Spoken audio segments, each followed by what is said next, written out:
Hindi nga raw talaga nagkamali kay DeAndre Ayton ng Lakers sa pagkuha sa kanya bilang starting center dahil ngayon nakikita na nga raw na bumabalik na to sa kanyang pick at pagiging double-double machine dahil unang araw may mga ilang analyst talaga ang nagbibigay criticize dito kay Ayton. Alam naman natin yan, madalas nga daw na bumabagsak ang availability nitong si Ayton. Hindi raw siya nakakapaglaro ng full 70 plus games sa isang season. Sa mga dumaang season nito sa kanyang karir, may tendency pa nga raw na maging settle, minsan mas pipiliin ng jumpers at hindi palaging pinipilit ang rim attack. Kahit ngayon sa Lakers, ganyan naman talaga ang style ng laro nitong si Ayton sa paint.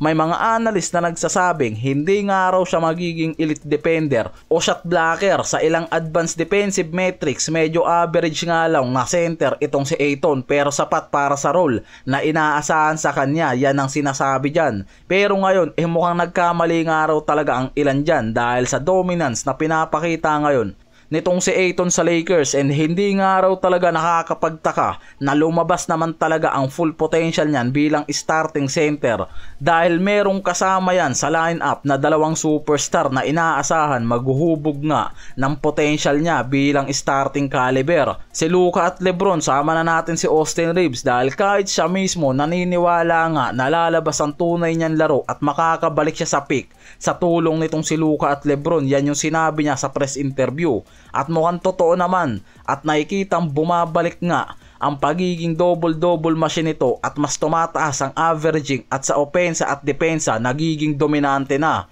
Si Ayton ngayon nag-a-average ng 15.5 points, 8 rebounds per game at nagpapataas ng field goal percentage mula sa 69.6% na. Sa numbers na yan, nakikita na hindi lang interior defense ang kayang ibigay nga raw nito dahil sa opensa at mga mid-range shot, malaki yung nabibigay niya na impact. Kaya nga hindi ganun kadali ngayon na makatapat ang Lakers lalo na sa mismatches sa front court.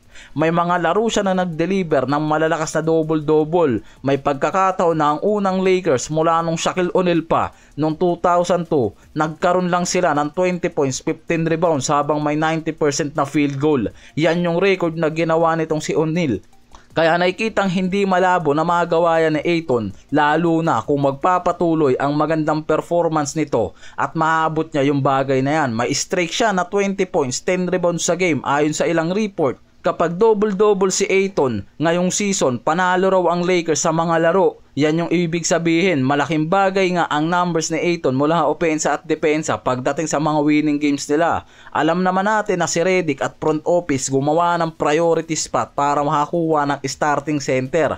At si Ayton nga yung nakita ng mga yan, kahit may mga negative sides, mas pinili pa rin nila yan na makakuha bilang bargain center, mababang value. Pero may size at mobility para mag-anchor ng defense at magbigay ng rim protection plus paint presence. Sa offense naman, nag-improve ang shot selection niya, hindi na lang puro close to rim. May hook shot, touch around rim, light jumpers din, bagay para sa spacing kapag may playmaker tulad nga raw ni Luka, LeBron at Austin Reeves. Kaya sinasabing sobrang nagiging fit nga raw ngayon itong si Ayton sa tatlong core na to.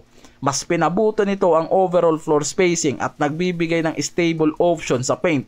Isang traditional 5 na matagal nga raw talagang hinahanap ng Lakers at si Ayton nga lang pala talaga ang makakapagbigay sa kanila. Sa kabilang dulo, nakikita naman ngayon na mas nabibigyan ng pagkakataon itong si Maxi Kleber kumpara dito kay Jared Vanderbilt sa rotation at pwedeng si Kleber nga raw ngayon ang kumuha ng minutes nito dahil nakikita na mas fit si Kleber sa style ng roster ngayon ng Lakers. May shooting, spacing at front court depth. May article na lumabas na dahil sa sideline ni Ayton sa isang game dahil sa injury, nagkaroon ng pagkakataon si Kleber na ma-impress ang coaching staff dahil sa naging performance nito. Kaya ngayon nabibigyan nga raw to ng minutes sa rotation. Samantalang si Vanderbilt ngayon na nasa injury, pwede nga raw lalong mawala sa rotation dahil nakikita kasi na may offensive limitation yan. Mahirap i-match kapag may non-spacing big man sa lineup. Ayon sa report, nakikita na dahil sa pagbabago ng rotation ng Lakers, si Vanderbilt ngayon bumagsak ang rotation. Ang pinakadahilan nga raw,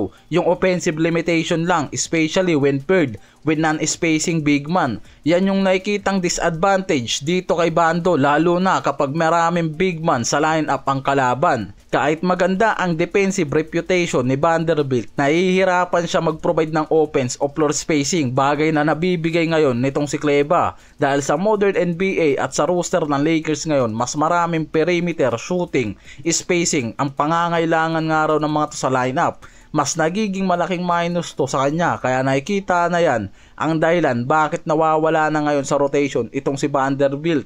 At mas pinili ng mga to na mas gamitin itong si Maxi Kleba ngayon sa Lakers rotation, dahil mas nagiging effective to opensa at depensa na mas kailangan nga raw nila sa rotation.